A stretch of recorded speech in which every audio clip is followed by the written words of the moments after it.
também. Selma, sei que foi. Glória a Deus. Mas graças a Deus o Coral Adas está conosco. A Bazadec também está conosco. Que Deus abençoe a vocês.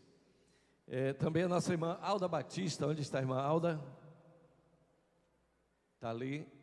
Que Deus abençoe a irmã Alda. Ela é da igreja. É a nossa irmã Alda.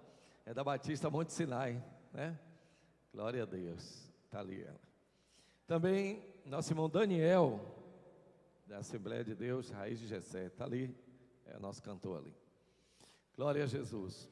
Meus amados irmãos, eu vou convidar aqui o presbítero Marcos Alves para orar, e nessa oportunidade nós vamos passar para ouvir o nosso querido presbítero Cleide Xavier.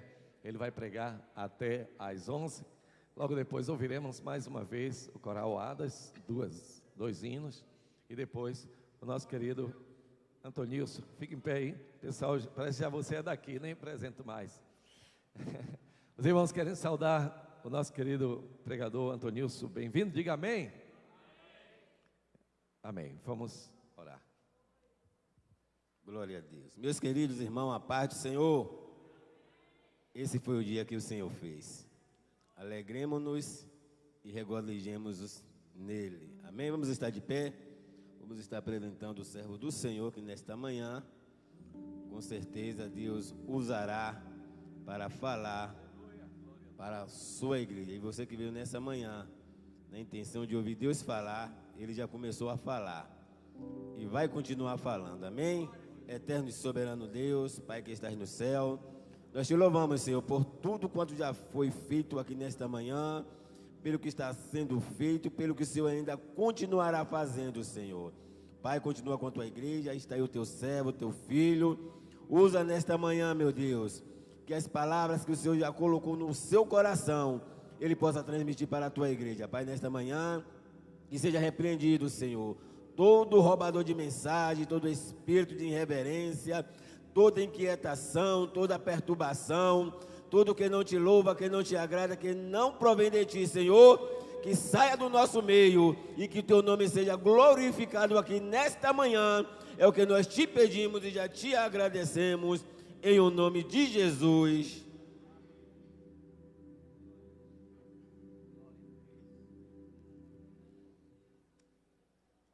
Glória a Deus, glória a Deus, glórias a Deus. Meus irmãos, a paz do Senhor Jesus, paz do Senhor, igreja. Abram a Bíblia, por favor, no Evangelho do Senhor Jesus, segundo escreveu São Mateus, o capítulo 27, e vamos ler a partir do versículo 17. Enquanto vocês procuram, externo a Deus a minha gratidão pelo privilégio de poder estar aqui nesta manhã junto convosco para adorar, bendizer, magnificar e exaltar o nome daquele que vive e que reina para todo sempre, a saber, o Senhor Jesus. Deus continue abençoando o pastor Cleovaldo por essa iniciativa, a sua esposa, o ministério. Deus continue abençoando cada presbítero, cada diácono, ao nobre companheiro pregador. Deus continue abençoando a todos, em nome do Senhor Jesus. Mateus 27, 17, quem encontrou, diga amém. Diz assim: portanto, estando eles reunidos, disse-lhes Pilatos: qual quereis que vos solte? Barrabás ou Jesus, chamado Cristo? Porque sabia que por inveja o haviam entregado. E estando ele assentado no tribunal, sua mulher mandou-lhe dizer: não entres na questão deste justo, porque num sonho muito sofri por causa dele, e você diz amém. Aqui está a passagem bíblica que fala-nos do momento em que o Senhor Jesus estava sendo interrogado pelo governador Pôncio Pilatos, onde estava havendo um grande alvoroço.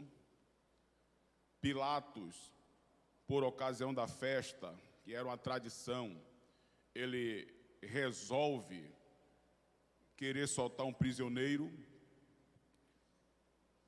e pega aquele a quem tinha sido preso por uma insurreição, por uma morte de uma pessoa nesta revolta, chamado Barrabás, e ele está perguntando ao povo quem era que eles queriam que fosse solto.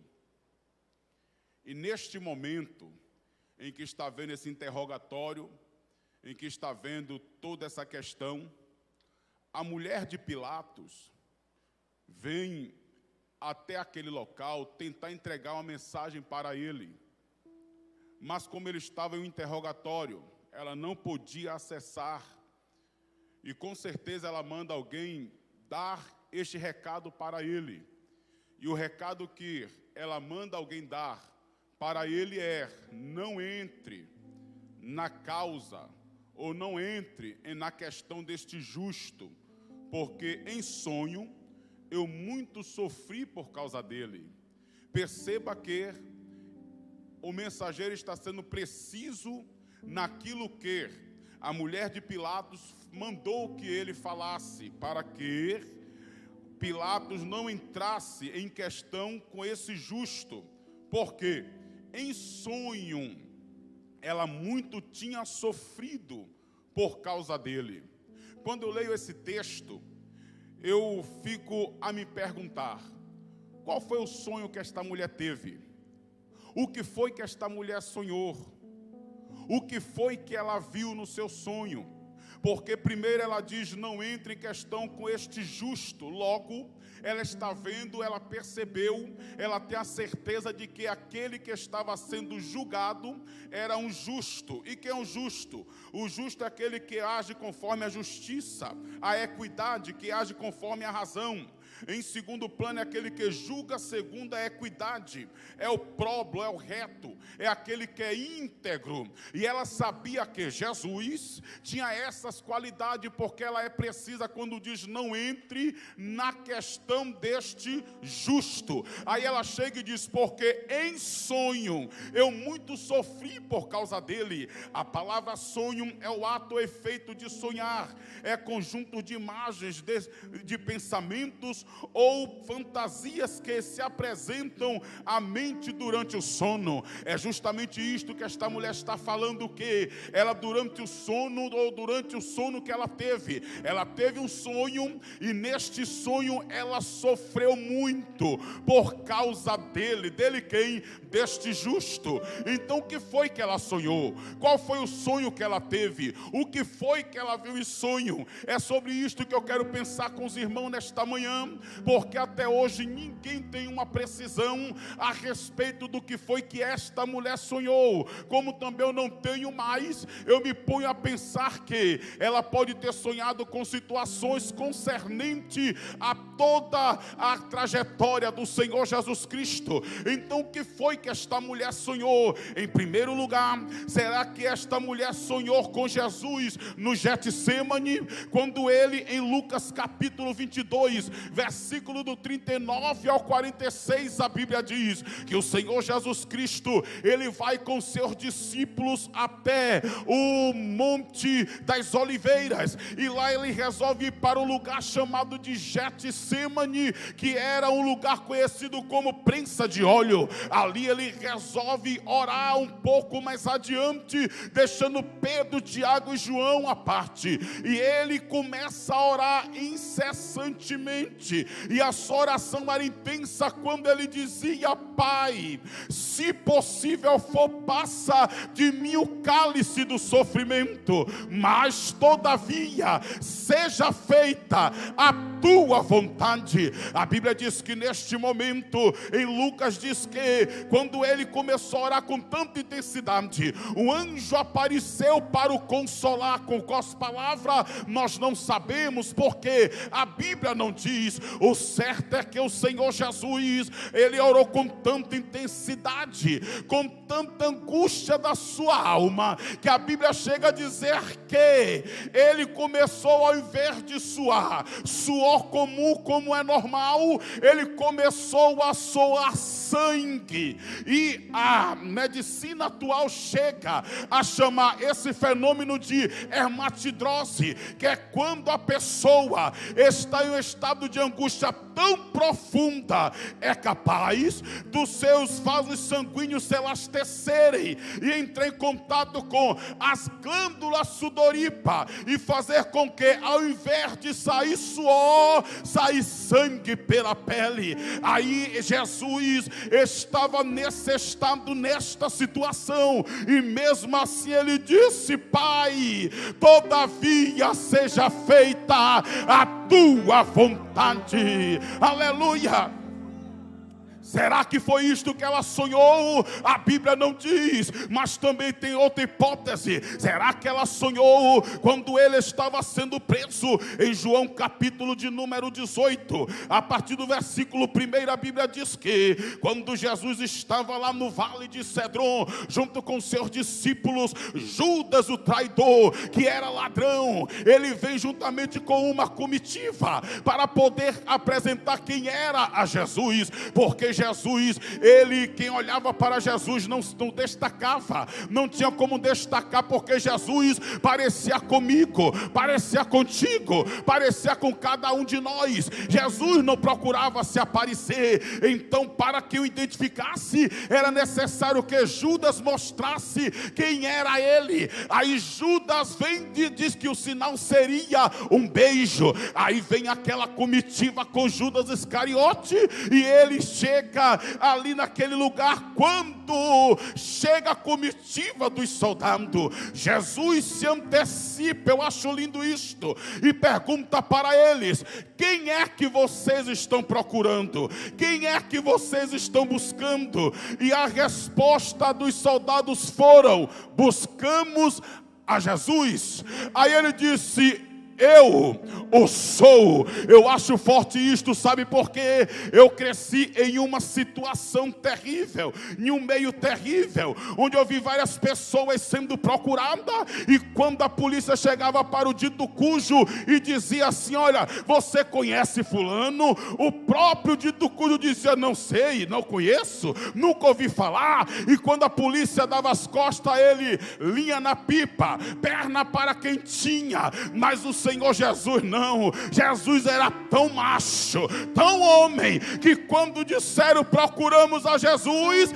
ele disse: eu sou. Mas só, queridos, que quando Jesus disse: eu sou, eles recuaram e caíram por terra. Aí quando levantam, Jesus pergunta de novo: quem é que vocês estão buscando mesmo? E eles disseram: a Jesus. E ele responde: não já disse eu que eu o sou? E neste momento lançaram mão de Jesus. E quando lançam mão de Jesus, Pedro pega a espada e mete na orelha do soldado. E Jesus Cristo disse: não faça isto. E pega a orelha do soldado e coloca no lugar. Aí eu fico pensando: será que foi esta visão que esta mulher teve? Ou ela teve a visão de quando o Senhor Jesus Cristo estava sendo crucificado? Porque depois que Jesus ele foi julgado ali por Pilatos, ele foi condenado a uma quarentena de chicotadas. E nós sabemos muito bem que a chicotada naquela época era uma tortura terrível, era uma tortura sinistra, era uma tortura horripilante, porque já chegaram a dizer que a chibata ou chicote daquela época era feita de um bastão de madeira. Esse bastão continha 12 tiras de couro, sendo que em cada ponta havia pedaço de chumbo de carneiro, ou então de pedaço de osso de carneiro, ou pedaço de chumbo. E quando batia no réu, o descarnava, ou seja, abria, ou seja, feria terrivelmente, ou seja, abria cratera pois, no lugar em que o chicote batia. E comentaristas já disseram que a maioria dos réus não aguentava mais do que 14 chicotadas, porque os membros internos ficavam expostos, as costas ficavam toda aberta e dava para ver até mesmo os membros, porque ficavam totalmente expostos. Aí a Bíblia diz que o Senhor Jesus Cristo, Ele não suportou apenas 13, mas Ele suportou 40 menos uma, por causa de mim e por causa de você. Eu imagino que o Senhor Jesus Cristo, a cada chibatada que recebia, Ele ficava imaginando: eu não posso desistir, eu não posso recuar, eu não posso retroceder, eu não posso tombar, eu não posso cair, eu tenho que suportar, porque eu tenho plano, eu tenho projeto, eu tenho ideal, eu tenho um desígnio, eu tenho uma obra a realizar e não posso desistir. Então a cada chicotada ele se mantinha firme, a fim de cumprir aquilo pelo qual ele foi designado. Ele não retrocedeu e suportou 39 chicotadas. Será que foi isto que aquela mulher viu?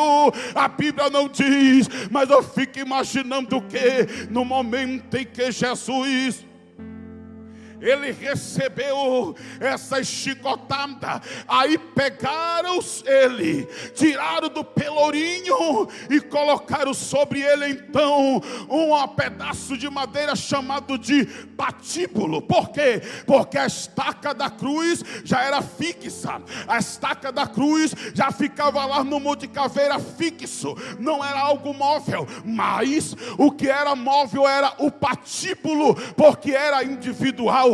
O patíbulo era um pedaço de madeira pesando cerca de 56 quilos, que colocava nas costas do réu e amarrava e mandava ele levar até o lugar da crucificação. Eu imagino o Senhor Jesus, gente, com as costas todas abertas, sangrando, o sangue escorrendo pelas pernas, e ele com aquele patíbulo pela via dolorosa de Jerusalém, a qual já disseram que ele caiu cerca de 14 vezes enquanto ia em direção ao Gólgota. Eu imagino ele caindo e levantando e dizendo: eu não posso retroceder. Ele caía e levantava dizendo: eu não posso desistir. Mas ele estava tão ferido, estava tão ensanguentado, tão fragilizado, humanamente falando, que os próprios soldados pegaram o pneu que ia passando na hora e disse: leva a cruz, leva o pedaço de madeira para ele, porque ele não vai suportar. Mas vale salientar que aquele sirineu não fazia parte da salvação, ele não é um co-salvador, ele não tem nada a ver com a salvação, era apenas um forasteiro que estava passando na época. Aí simplesmente deram a ele a cruz para que levasse até o Monte Calvário. Calvário ou caveira, porque o formato é de uma caveira, ou parece-se com uma caveira. Aí quando o Senhor chega lá em cima do monte, coloca ele deitado sobre aquele madeiro e coloca nos seus pulsos, porque pulso, segundo o dicionário Wycliffe diz, que não havia possibilidade de colocar na mão, porque a mão não suportaria suportar, ou seja, o peso do corpo. Então tinha que ser no pulso, entre os dois nervos do pulso, para suportar o peso do corpo. O prego não era o prego 2,10, era um prego gigante, parecendo um ponteiro, de forma quadrada, que colocava para poder sustentar o corpo do réu. Parece-me que estou vendo quando o soldado cruel, o soldado ruim, o soldado rude pega sem nenhuma compaixão aquele prego e coloca nos pulsos do meigo nazareno. e sem nenhuma compaixão ele bate com aquele martelo para poder cravar-lhe o pulso ou a mão, e coloca dos dois lados. Alguém chega a dizer que amargavam para poder dar sustentabilidade, e colocava seus pés meio que dobrado, para que ele não morresse asfixiado, para que pudesse então levar um tempo sofrendo com todo aquele suplício. Então colocaram ele ali naquela cruz. E quando Jesus está na cruz, a Bíblia é quem diz que ele foi colocado na cruz por volta das 9 horas da manhã. Quando chega ao meio-dia, o sol escureceu, porque ele se recusou a dar a sua luz. A natureza começou a reivindicar a morte ou sofrimento do seu Criador. Eu imagino que o vento parou de soprar, e de repente começa a haver vários fenômenos da natureza. A terra começa a tremer ali naquele lugar. Por quê? Porque era o Criador que estava ali sendo crucificado. E meneavam a cabeça, zombavam dele, escarneciam dele, criticavam a ele. E a Bíblia diz que entre ele ou ao lado dele foram crucificados 2 ladrões, 2 bandidos, 2 homens cruéis. E esses 2 homens, a história vai dizer que o da esquerda se chamava Gestas, o da direita se chamava Dimas. O da esquerda se chamava Gestas, o da direita se chamava Dimas. Esse Gestas, que era o que estava na esquerda, olha para o Senhor Jesus e diz: se tu és o Filho de Deus, desce da cruz, salva a ti mesmo e salva a nós também. O da direita, ao contrário, olha para ele e diz: rapaz, você nem mesmo no mesmo sofrimento temes a Deus? Nós estamos aqui porque os nossos atos merecem, nós fizemos por merecer, mas este homem, nada ele fez para que pudesse receber isto.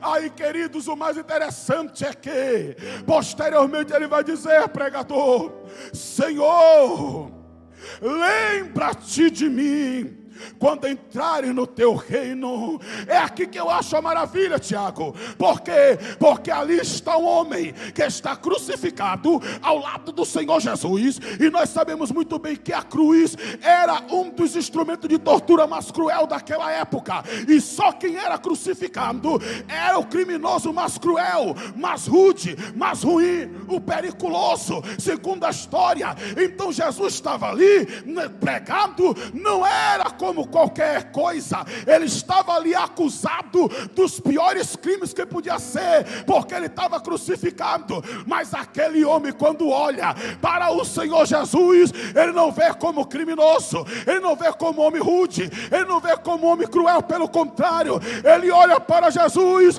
e diz: Senhor, lembra-te de mim quando entrarem no teu reino. Sabe o que ele estava dizendo? Te prenderam como um criminoso, te prenderam como bandido, todavia eu sei que tu és Senhor.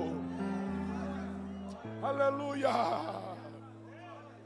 E como se não bastasse, ele ainda volta e diz assim: Melqui, lembra-te de mim quando entrarem no teu reino. Só tem reino quem é rei. Então sabe o que ele estava dizendo? Te prenderam como criminoso, mas sei que tu és rei. Aleluia. Então lembra-te.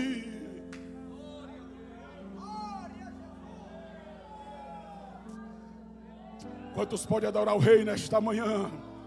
Adore ao rei nesta manhã. Aleluia. Ele está aqui entre nós nesta manhã.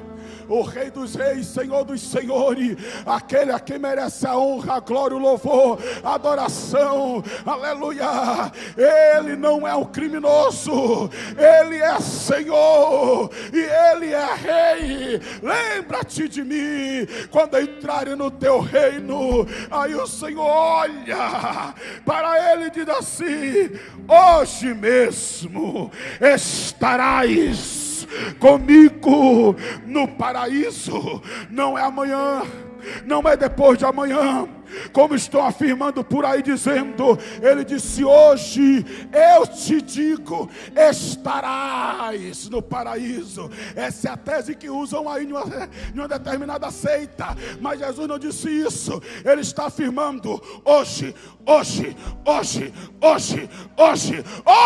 mesmo estarás comigo no paraíso. Aleluia, glórias a Deus. E o Senhor Jesus Cristo, mesmo naquela situação, Ele salva. Mesmo naquela situação, Ele ainda ora dizendo: Pai, perdoa-lhes, porque não sabe o que fazes. E ainda estando na cruz, a Bíblia diz que depois de todos esses fenômenos, Ele sente-se em um momento de angústia tão grande, que Ele se sente abandonado e começa a orar dizendo: Eloi, Eloi, Eloi, lama sabachthani. Jesus está rasgando aramaico neste momento e está dizendo: Deus meu, Deus meu, Deus meu, por que me desamparaste? Mas Deus não tinha abandonado ele não, gente.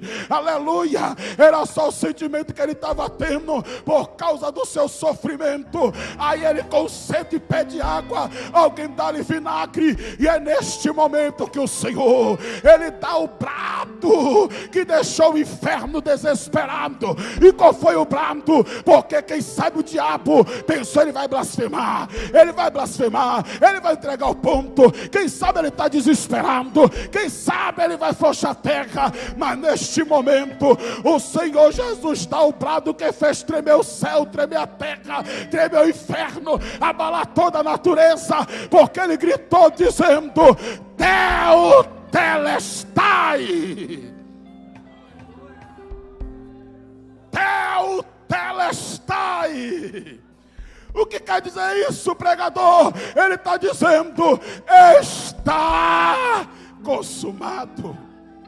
Ou seja, eu cumpri, eu paguei a dívida, eu cumpri o meu papel, eu fiz o que eu fiz, o que eu tinha que fazer. Eu rasguei a cédula que era contra ti e cravei na cruz. Por isso agora já não resta mais nenhuma condenação, nenhuma acusação, porque está consumado.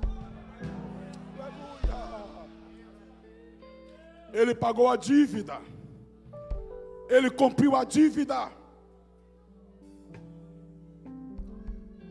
que era contra nós. Aí a Bíblia diz que ele tombou a cabeça e expirou, ou seja, morreu. Pegaram o corpo dele e levaram para um túmulo, em resumo, e lá colocaram uma grande pedra na sepultura. Aí eu fico imaginando: será que foi isto que a mulher dele sonhou? Quando Jesus, ele estava sendo ressuscitado? Porque colocaram uma pedra muito grande. Lá se passaram 3 dias, Jesus dentro do túmulo, e muitas pessoas começaram a perguntar: ele não disse que ia ressuscitar? Ele não disse que ia ressuscitar? Ele não disse que eram 3 dias que ia ressuscitar? Já foi falado nesta manhã pelo presbítero Benjamin, e ainda estava na validade. Quando chega o 3º dia, diz a Bíblia que as mulheres saíram pela madrugada para poder ao encontro do sepulcro. A única pergunta que elas faziam era: quem é que vai nos remover a pedra do sepulcro? Elas não ficaram preocupadas com assaltante, não ficaram preocupadas com estuprador, não ficaram preocupadas com nada. A única preocupação delas era: quem nos removerá a pedra do sepulcro? Porque elas estavam levando especiarias para poder passar no corpo. Mas quando elas chegaram lá, elas ficaram surpresas, boca aberta, sobressaltadas, porque elas perceberam que a pedra do sepulcro estava removida. Elas entram, percebem que lá estava algo maravilhoso, porque o corpo dele não está lá. Mas elas ainda meio que incrédula,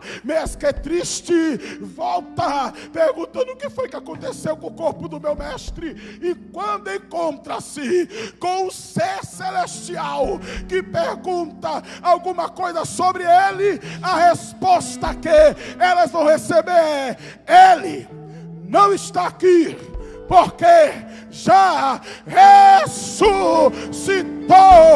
Aleluia! Porque vocês buscam o vivo entre os mortos? Porque ele não está mais aqui, ele está vivo, ele vive, ele está vivo, ele vive, ele ressuscitou.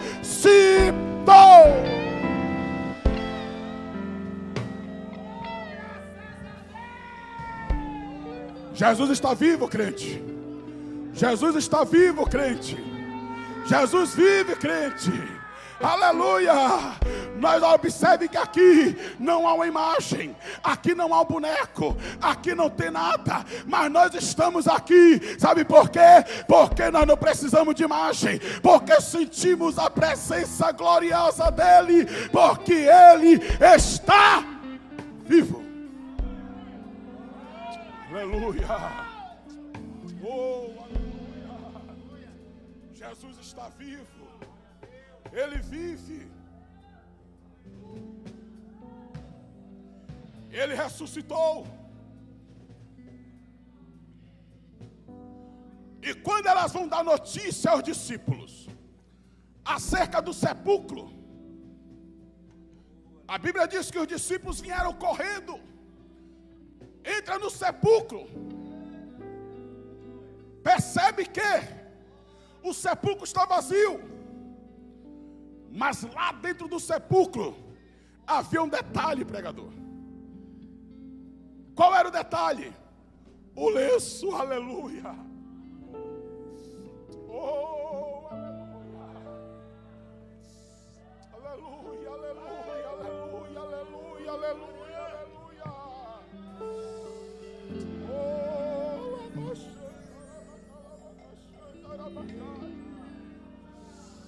O que era que havia lá, irmão Cleito? Estava lá o lençol dobrado.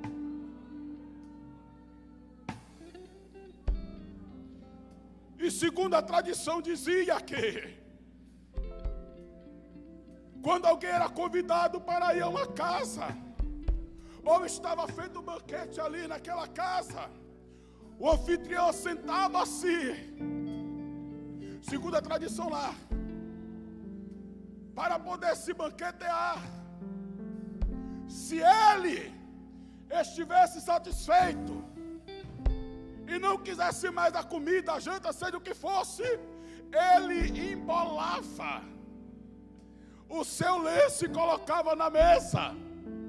Ele estava dizendo: para mim chega, para mim acabou, para mim não dá mais. Mas quando ele pegava, dobrava e colocava na beira da mesa, ele estava dizendo: eu ainda não terminei, aleluia, eu ainda não terminei, ou seja, eu irei voltar. E era isto que aquele lençol estava dizendo lá, estava dizendo: olha, eu ainda não terminei, eu vou voltar, eu vou voltar, eu vou voltar, eu ainda tenho algo a fazer, e verdadeiramente ele vai voltar. Aí a pergunta é: será que foi isso que ela viu? Quando o Senhor Jesus Cristo, ele vinha em poder e grande glória, para poder poder buscar a sua igreja, porque a palavra de Deus deixa claro que Jesus, ele veio a primeira vinda como homem, mas quando ele voltar, ele veio como Deus. Na primeira vinda, ele veio como servo, na segunda veio como Senhor. Na primeira, ele veio em estado de humilhação, mas na segunda, vai vir com poder e grande glória. Na primeira, ele foi humilhado, na segunda, ele veio coroado. Na primeira, ele veio e recebeu coroa de espinho, na segunda, ele veio coroado em glória. Na primeira, ele apanhou com vara, mas na segunda, ele vai vir reger nações com vara de ferro e com cetro de justiça. Na primeira, ele entrou em Jerusalém montado no jumentinho, e o povo lançava mantos e palmas no chão, dizendo: Hosana ao que vem em nome do Senhor. Mas na segunda, ele vem montado no grande cavalo branco, na sua costa está escrito que ele é rei dos reis e é senhor dos senhores. Jesus vai voltar.